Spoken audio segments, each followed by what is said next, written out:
Magandang umaga mga katol. Good day sa lahat. Ayan, at nandito na naman tayo sa ating another luto serie. Bali, ngayon naman mga katol, ang lulutuin natin ay bituka ng baboy. Bali, gagawin natin yung dinuguan. Ayan. Bali, sa prosesong ito, ang una natin gagawin ay puputukin natin siya o ito-toasted muna natin siya sa sarili niyang mantika para mawala yung kanyang amoy. Ayan. Kasi yung iba medyo meron pa yung kaunting amoy. Diba na?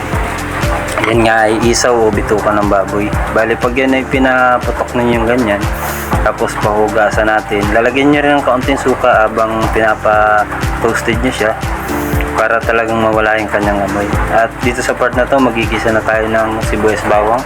Bali natapos na tayong magpaputok ng o magpabusa ng ating bituka ng baboy. Ayan, sibuyas bawang, paminta, gisa-gisa lang tayo mga katol, at para bumango yung ating niluluto. Tapos lagyan rin natin ng kaunting toyo, pampakulay dun sa ating bituka ng baboy. Ayan, haluhaluin lang natin, tapos lalagay na natin ngayon yung ating bituka ng baboy. Ayan, halo-halo lang din.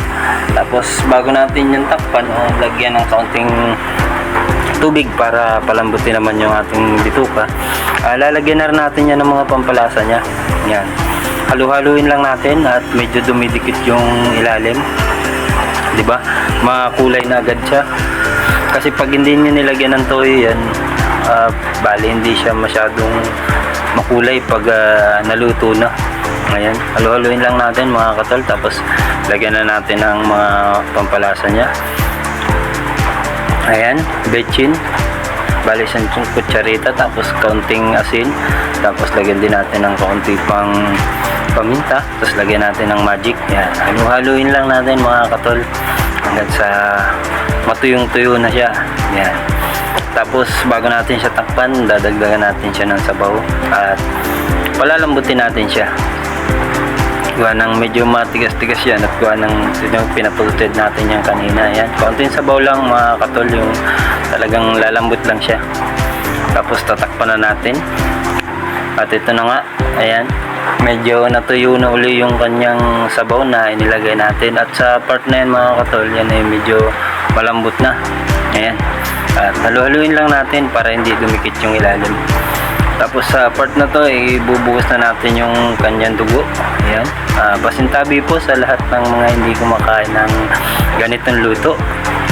Ayan, at maraming salamat po sa laging panonood ninyo sa aking mga videos. Ayan, lagyan natin ng suka, pambalansin ng kanyang lasa.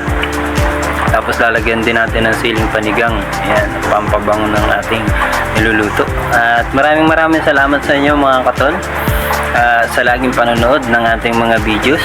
Ayan, nilagyan pa rin natin ng kaunting tubig para hindi naman siya ganun kalapot. Ayan, bali pakukuluin lang natin yan, lulutuin lang yung dugo. At pag ganito na mga katol, ayan, tingnan nyo naman. At sa part na to, tapos na yan. Bali ahonin na natin yan at ilalagay na natin dun sa lagay ng ating mga tindang ulam. At hanggang dito na lang mga katol. Maraming salamat. Ingat. God bless.